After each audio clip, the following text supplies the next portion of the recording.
පොඩි ප්‍රශ්නයක් තියෙනවා. එකට එක කියන එක නවත්තන්න. ගෙවල් වල හරියට එකට එක කියනවා. මම මේ පණිවිඩය දෙනවා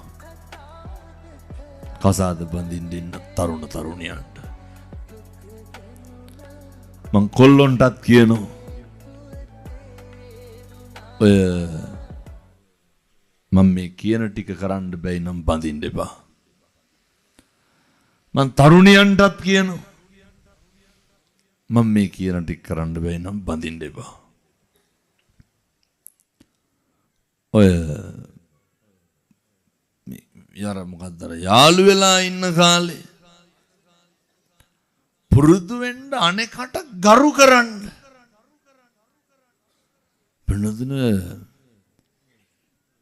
විශ්වවිද්‍යාලයන්ට යකට උසස් පෙළ විශ්වවිද්‍යාලෙත් එහෙම. පුදුම විදිහට මේ යාළු වෙලා ඉන්න කපල් කොල්ලෝ කෙල්ලෝ කුණු හරපෙන් බැන ගන්නවා. මේ තව බැඳලත් නෑ. මරණවනේ පින්නතුනි බැඳුත් එහෙම. පුදුම විදිහට මම මේ හැම කෙනෙක්ගෙම අහන්නේ. ඔය ජීවිතේ වැඩිපුරම සැක කරේ අපිවද අනුන්වද? කවද්ද කියන්න බාන්න. ඔයත්තුන්ව සැක කරපු දවසක් තියෙනවද? අපි සැක කරන්නේ කවුද? අපි සැක කරන්නේ අනේකව. මොකටද පින්නතුනි අනුන් සැක කරලා අපි කුලප්පු වෙන්නේ? වෙන කාගේවත් චර්යාවක් ගැන සැකෙන් බලලා කාගේද ලේ ටික පිච්චෙන්නේ? මොකටද?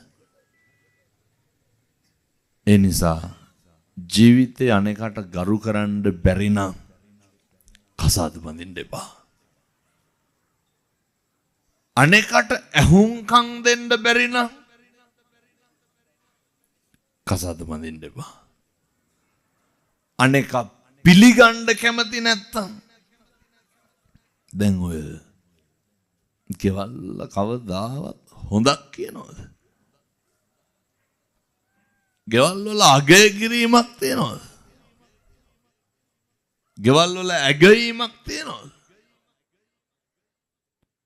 කිසි දෙයක් නැහැ.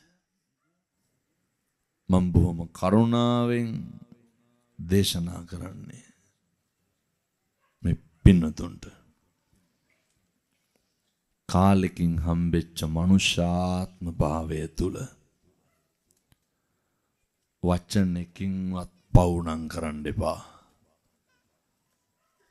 වචනකින්වත්